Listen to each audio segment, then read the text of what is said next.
Solidarity with Eloxochitlan de Flores Magon. Excerpts of our translation of the Manifesto of the Female Self-Defense Forces in Support of Freedom. Las Mujeres Mazatecas por la Libertad. Eloxochitlan de Flores Magon. Translated by Tyler Ahuehuete, June 15th, 2023. Residents of Eloxochitlan de Flores Magon, residents of the Sierra Mazateca, people of Oaxaca, Mexico, and the world. Comrades, we, Mazatec Women for Freedom, see with joy the strength shown in the demand for justice in the face of the recent atrocious events where the vicious and irrational use of public force injured and took the life of a minor from Eloxochitlan. We must not forget the reason why the 15-year-old Helacio PR was attacked with disproportionate force. Helacio opposed the arrest of his father. Thus, he put his body to save his parent from arbitrary detention. Arbitrary arrests, unjust imprisonment, political imprisonment, these are not unknown issues for the children of Eloxochitlan. They have grown up surrounded by them, living in fear and terror before the possibility that someday the armed forces will break into their homes. The minor Helacio was originally from the town of Ahuehuete, where political prisoners Francisco Duran Ortiz, Herminio Monfil Avedallo are from. Herminio was arbitrarily detained on December 14th of 2014 without any explanation for the reason, much less translated into Mazatec, what was happening and why he would be taken to the city of Oaxaca, as he does not speak Spanish and was taken 6 hours away.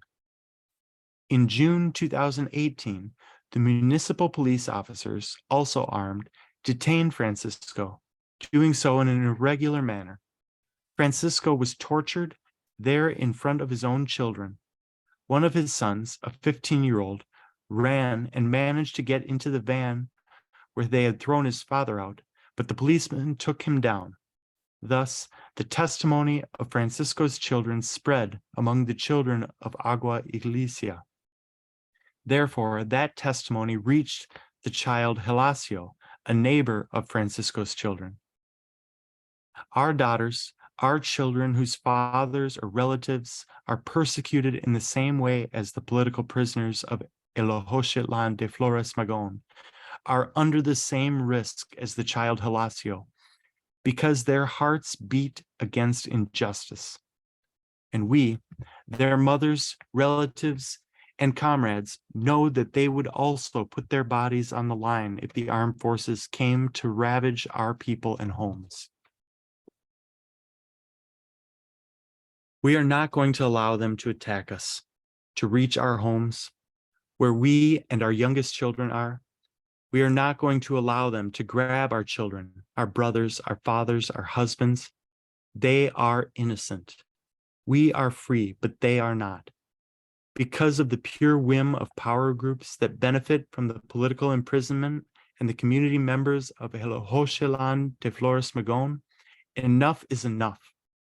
That is why, sisters and brothers, with this manifesto, we form a Women's Self-Defense Committee for freedom. Our weapons are the truth and the word. Sisters and brothers, we recognize that to achieve the abolition of a perverted and rotted system of government and administration of justice, one must first have a heart burning with a desire for justice, which manifests itself in thoughts, words, and actions that condemn and denounce unfairness. And that is why we are glad you spoke out against the injustice committed against the child Helacio. Your messages and accompaniment in the search for the freedom of our political prisoners and persecuted comrades also fill up our souls, because justice has never come from the state or its powers, but rather from the flames from below, all burning and united. Because justice has never come from the state or its powers, but rather from the flames from below, all burning and united. We are Mazatec indigenous women, speakers of the Ana language, women who for decades have been fighting for the self-determination of our community. We are peasants, preservers of the ancestral seed. We cultivate coffee, and some of us founded the first community radio, joined the Color of the Earth caravan to accompany our Zapatista sisters. We are women in continuous and inherent assembly. We are women who can well be called victims, although we do not prefer that word very much, because we are part of the families targeted by the Mexican state ever since December of 2014, when one of us was imprisoned and 5 more were persecuted. We are witnesses since our childhoods of that terror that the caciques, the local political elites, impose, especially when they are in partnership with all branches of the government, with all the powers of the state, because there is no law or custom or use that is valid, only the whims and interests of those who want to devour everything, our territory, our homes, our work, our very lives. We saw how in 2011, a group of caciques was reinstated in Eloxochitlan de Flores Magon.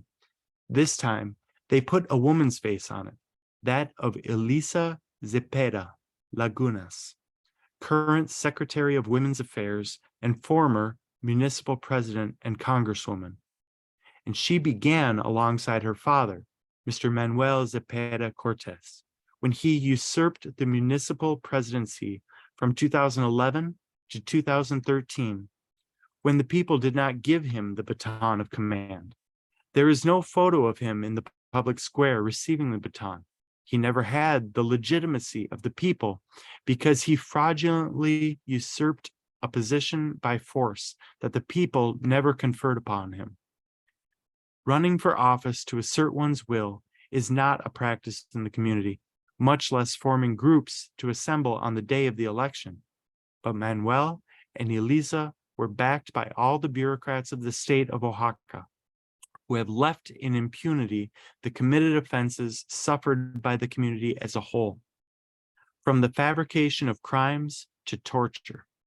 Since that day in 2011 and until this very day, this cacique group pays no regard to the community or our well-being. Their calendar is not the usos y costumbres, but their electoral calendar, the calendar of the rulers. There is complicity in all the branches of the state, in spite of the fact that it promises to be close to the indigenous communities. The judicial power and the prosecutor's office are used as an instrument of torture to suffocate our struggle for autonomy. Comrades, we let you know that we are in moments of anguish and constantly see police forces in our town. This week, a van of state agents was spotted. We fear that they will break into our homes at any moment. We demand the immediate cessation of the preventative imprisonment of the Mazatec political prisoners of Eloxochitlan, Jaime Betazos, Herminio Monfil, Alfredo Bolaños, Fernando Gavido, Omar Morales, and Francisco Duran, since for them, this is the 9th and 5th year of preventative imprisonment without trial or without access to a sentence. And likewise, we demand the revocation of the 50-year sentence of Miguel Peralta, an unequivocal sign of political persecution. We demand that Governor Salomon Jara Cruz and Bernardo Rodrigo Alamila, head of the Attorney General's Office of the state of Oaxaca, stop the searches in the homes of the families of the politically persecuted. The politically persecuted are not there, although they have a right to be. They have punctually presented themselves before the courts, which they have won. They also presented letters in August 2022 to the United Nations Office of the Rapporteur on Internal Displacement, assuming that they were arbitrarily displaced due to violating arrest warrants. As long as there is no justice, there is no peace. No to the militarization of our indigenous communities. We clamor, enough is enough. Release our prisoners. Cease the persecution of the displaced. Excerpts from the Manifesto de las Mujeres Autodefensas por la Libertad, Eloxochitlan de Flores Magon, June 2023. Translated and illustrated in solidarity by Taller Ahuehuete. Version in Castellano, courtesy of our campus at Radio Zapote.